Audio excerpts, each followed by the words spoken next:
you, Cherrelle. This is Robert, and I just wanted to go through and do a little bit of research with you. Show you how we did our research, and we kind of initially uh, brainstormed, did some brain mapping, and trying to figure out some really good Boolean search terms. And essentially, what I did uh, initially is I did like what everybody else would do when I'm looking for a topic. I actually Googled it, as funny as that may sound. And my search term within Google was, if a firefighter is injured in my business responding to an emergency, could I be held liable? And I thought this was interesting because it brought up a lot of different websites. I didn't think this would even be that big of a topic. And talks about workers' compensation issues. And really looking through this, I don't want to spend too much time on this, but with plaintiffmagazine.com, it says recent issues, and the article is protecting first responders from abuse of the firefighters rule. And I've never heard this term, so I kind of opened this up and I was reading through it. And basically, this mostly has to do with law in California. So it's not binding law for Tennessee. Um, uh, but I liked the fact that it gives you really the firefighters rule generally. This applies basically in almost every state within the U.S. And I found this actually article very interesting. It talks about public policy, the policy being that in most states, a firefighter can't recover for injury from a business. Basically, if there's some type of inherent danger that the owner knows about, um, sometimes they can't recover for that. Different circumstances behind that. Now, California has its own set of laws pertaining to that, so I don't believe it wouldn't be binding law in Tennessee. It just kind of wanted to give you an idea of where I got the reference to what I'll be using a lot in my search terms is the firefighters rule. So that came from that. And let me go ahead and just get to Westlaw here. We can kind of go through some of my search terms, and I'll talk about the cases that we selected for our binding law within Tennessee. And basically, the first search term that we did here was firefighter.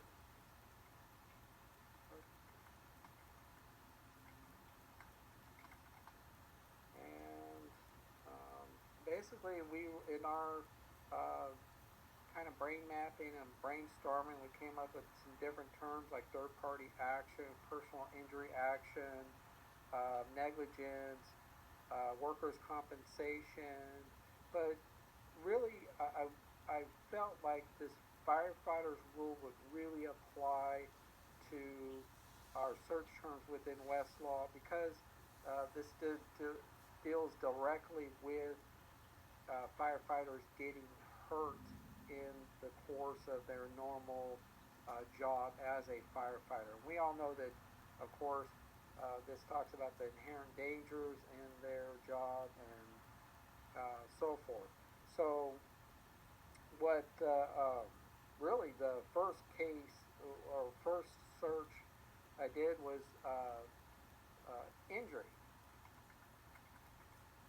So firefighters rule in injury, and we saw kind of what came up with that, and looked through it, and actually we got our two cases actually here, Jameson Ulrich and Carson B. Hedrick, which actually we uh, referenced. And basically what I could do is just open up the case. It's in Tennessee here. This was decided by the Court of Appeals of Tennessee, and this was in 2006. So a little bit of background, this was an animal control officer who was attacked by a dog during the course of his job. He was bitten by the dog, and I'm sorry, I'm a little bit tired apparently. He was bitten by that dog in the course of his job, and they applied the police officers and policemen and firefighters rules in this case, and they did find that uh, it, it it applied to police officers and uh, firefighters, but it didn't necessarily apply to the animal control officer, uh, and in this particular case. So, let's see, there was, here we go, okay. This was what I was specifically looking for under negligence. And it says the policeman and fireman's rule precludes firefighters and police officers from recovering damages for injuries arising out of risk peculiar to their employment, meaning that we know that a policeman and a fireman's job is inherently dangerous. There is a high risk of injury with those two professions versus someone working at retail establishment, or there was a possibility of different jobs that could be sustained, injuries that could be sustained within those career fields. And so we did go ahead and pick this since it does deal with negligence. We're talking about negligence within our case, and it directly speaks to our case that would that the fireman's job precludes him from recovering damages for injuries arising out of his employment. And we know that he was responding, he was on duty, he was an invitee of the store owner into the business based on an emergency call placed by the store owner to have him come in and investigate a carbon monoxide alarm that was received at his business. He fell through a weak floorboard and was injured during that subsequent investigation. So I felt that was a really good, strong, this would be a strong case to work in favor of our particular case. And if we go to Carson v. Hedrick here, and in this,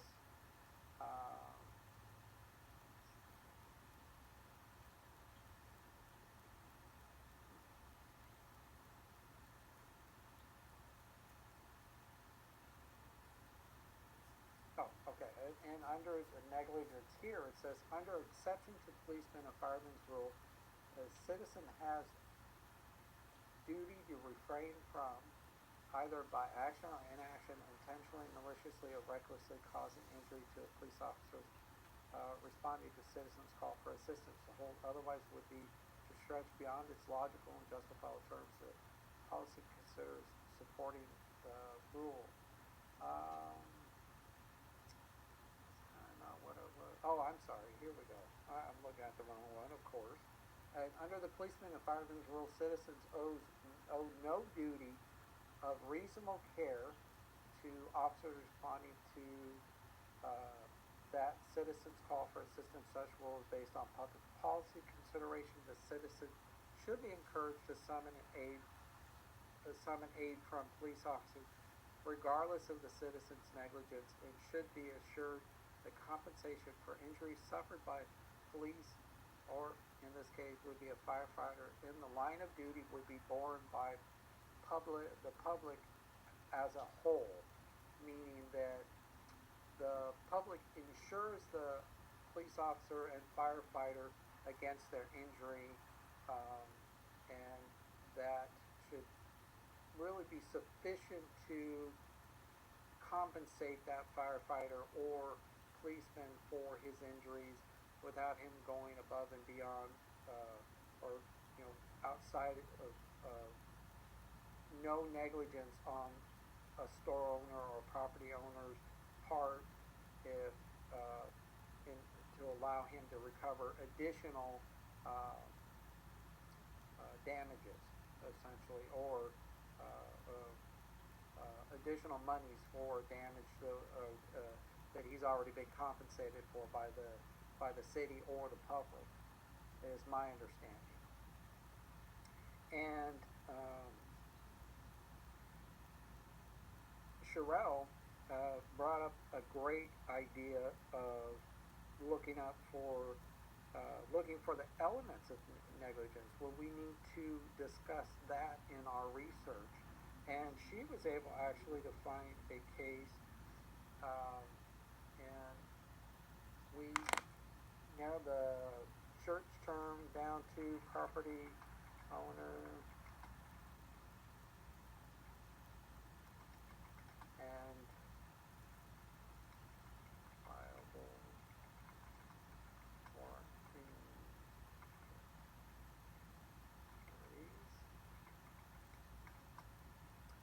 and that brings up,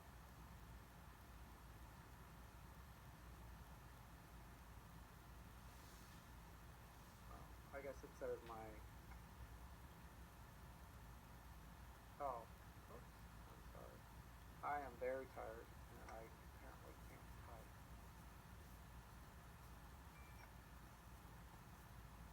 Let's see if this will work.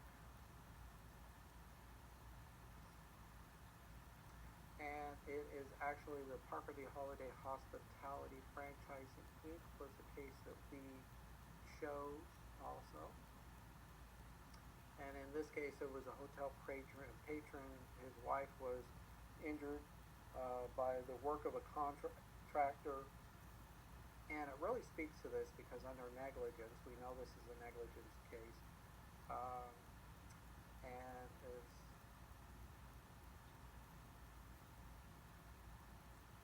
let's see if I can find what.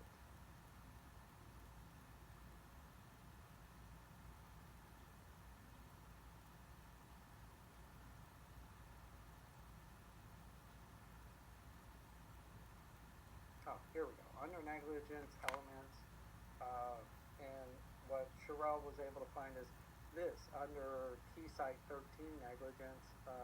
It says persons seeking to prevail against a property owner on a premises liability claim must prove the elements of a negligence claim. In addition, must prove either that the condition was caused or created by the owner, operator, or his agent, or if the condition was created by someone other than the owner, operator, or his agent, that the owner or operator had actual construction notice that the condition existed prior to the accident. And this is a key element in proving negligence because you have to show that the property owner was aware of the condition and let it go on, and that would clearly show his negligence, and that uh, he would have a duty of care owed by the defendant to the plaintiff. Those elements would be and the conduct by the defendant falling below the standard of care amounting to a breach of duty to in this case would be the firefighter, an injury or loss by the firefighter, which obviously he broke his leg. Causation in fact, meaning, did the store owner bring about the condition that caused the firefighter to become injured, or in this case, to break his leg? And was that the proximate or legal cause of the firefighter's injury? And I think that, basically, uh, uh, these are great cases that me and Cherrelle were able to find. Now, Jennifer did elaborate a little bit on her research, which I think is great, and it really coincides with what me and Cherrelle found. And I'm going to go ahead and play her video for you.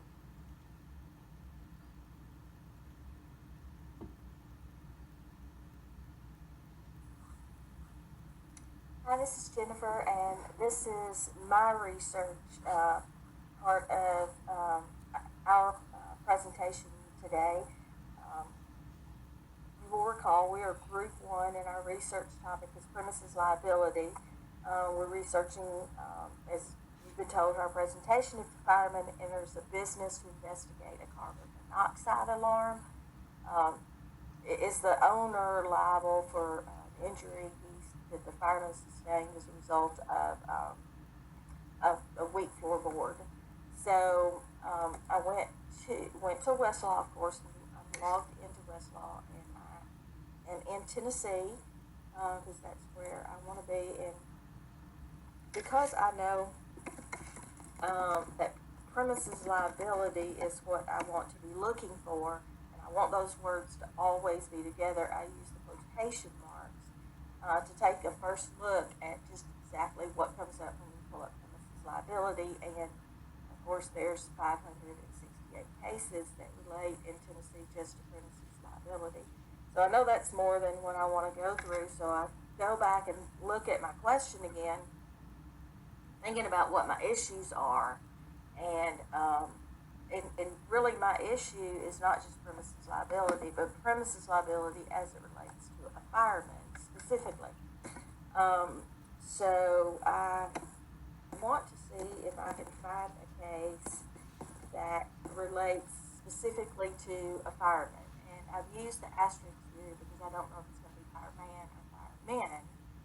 And I checked that out, and I'm down to 4 cases, which is great. And I really liked this Buckeye Cotton Oil Company case because it said that it all depended on on other circumstances of whether my fireman could file a case. And I thought, oh yeah, it depends. That always is good.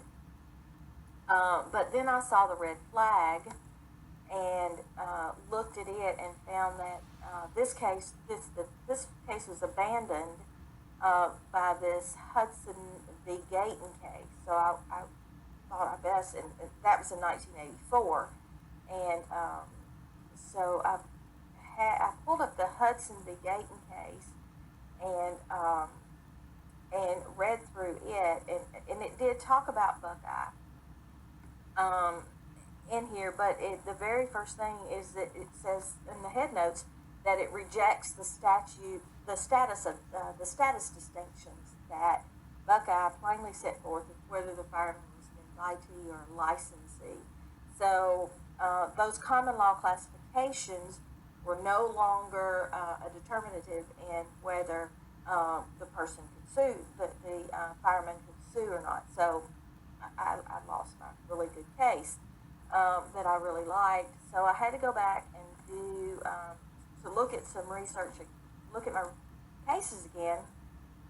And I wanted to bring to your attention while I was here that Buckeye case is a 1922 case.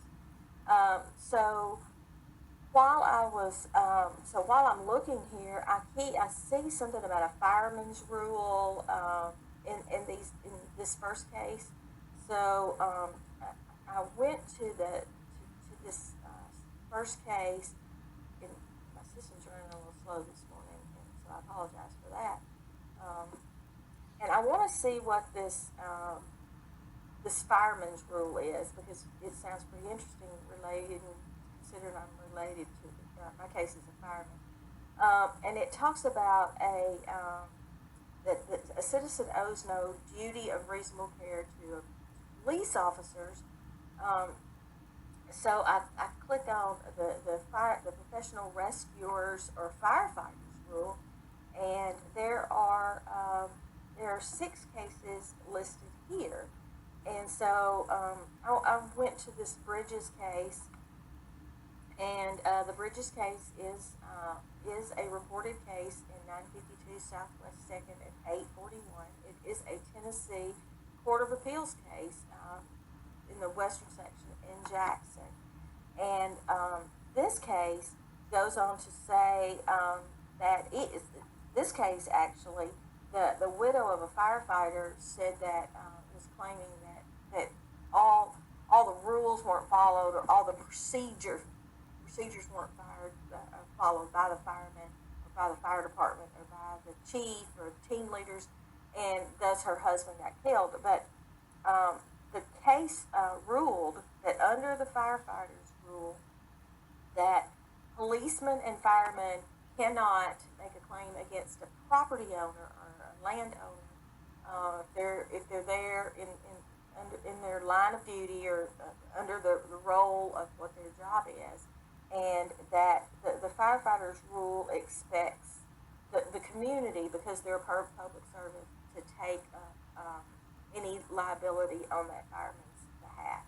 So in this Bridges versus City of Memphis case, um, the, uh, the the the Court of Appeals overturned the lower court's overturned the lower court's opinion, and